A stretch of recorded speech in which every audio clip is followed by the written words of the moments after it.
సరైన నిర్ణయం continuation part 4. హిమ, మీలో నా తల్లిని చూసుకున్నాను. తల్లి ప్రేమంటే ఏమిటో రుచి చూడని నాకు హిమ తిను తల్లి అంటూ భోజనం తినిపించేవారు. నా భార్యడు జుట్టును చూస్తూ మురిసిపోతూ నాకు జడలేవారు. ఒకసారి నాకు జ్వరం వచ్చి మూలుగుతుంటే రాత్రి అంతా నా పక్కనే కూర్చుని సపర్యలు చేశారు. అటువంటి ప్రేమ శాశ్వతం అనుకున్నానే గాని మూన్నాళ్ళ ముచ్చట అవుతుందని అనుకోలేదు. నేను మీ ఇంటి నుండి వెళ్ళిపోవడం మీకు తీరని ఆవేదనను కలిగించిందేమో గాని వంశీకి కాదు. అతను నాతో వివాహానికి ముందు నుంచే తన కొలీగ్ అమ్మాయితో రిలేషన్లో ఉన్నాడట. మనసారా ప్రేమించిన అమ్మాయిని మర్చిపోలేక నన్ను తన భార్యగా మనసా వాచా స్వీకరించలేని అతనితో నేను ఎలా కాపురం చేయాలి? అప్పటికి అతనిలో మార్పు వస్తుందని ఏడాది పాటు ఎదురు చూశాను.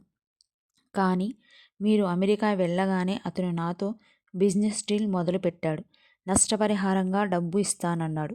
తిరస్కరించాను. విషయం తెలిస్తే మీరు విలవిల్లాడిపోతారు. మీ అబ్బాయిని అసహ్యించుకుంటారు.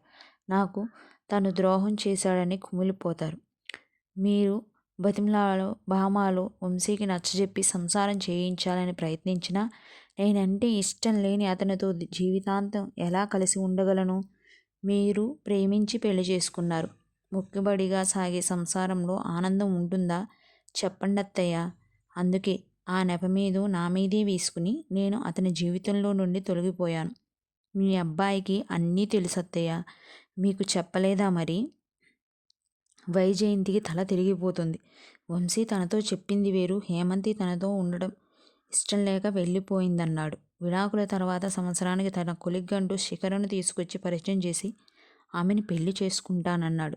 హేమంతి తనకు అన్యాయం చేసిందని, తను మోసపోయానని పదే పదే అంటుండేవాడు. ఎంత అబద్ధమాడాడు! ఒక అమాయకురాలికి తీరని ద్రోహం చేసి ఆమె జీవితాన్ని అన్యాయం చేసిన వాడా తన కడుపును పుట్టాడు. చదువు నేర్పిన సంస్కారం ఇదేనా?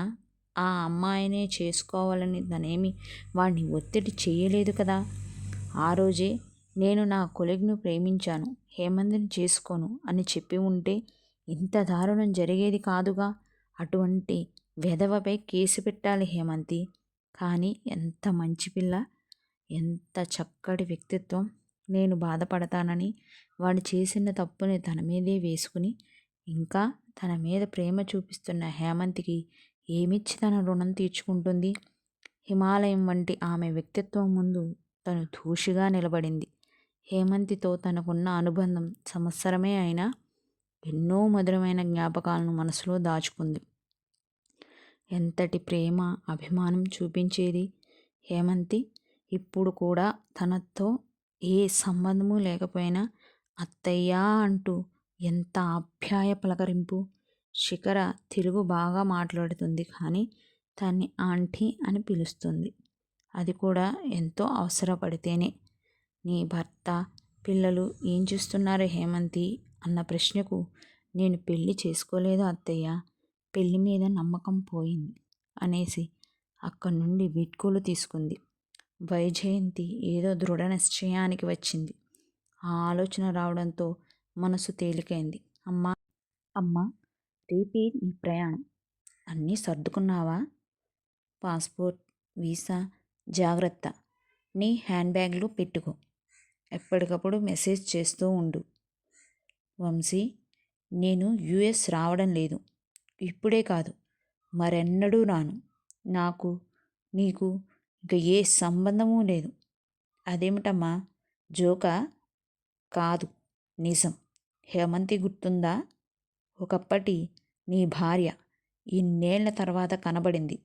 అసలు విషయం తెలిసింది. నువ్వు ఇంతటి నీచుడు అని ఇప్పటిదాకా తెలియదు. ఉంటాను, బాయ్ అంటూ ఫోన్ పెట్టేసింది. తన పాస్పోర్ట్, వీసా అన్నింటినీ చింపి అవతల పారేసింది. హేమంతి జీవితానికి ఒక అందమైన బాట ఏర్పరిచి ఆమెకు తగిన న్యాయం చేకూర్చే వరకు తనతోనే కలిసి ఉండాలని నిర్ణయించుకుంది. కోడలిగా దూరమైన ఆ బంగారు తల్లిని కూతురిగా ఇంటికి తెచ్చుకోవాలని హేమంతి పనిచేసే పాస్పోర్ట్ ఆఫీస్కి ఆ క్షణమే బయలుదేరింది వైజయంతి. ఈ కథ ఇక్కడితో అయిపోయింది. ప్లీజ్ మా ఛానల్ మీకు నచ్చినట్లయితే లైక్ చేసి సబ్స్క్రైబ్ చేయండి.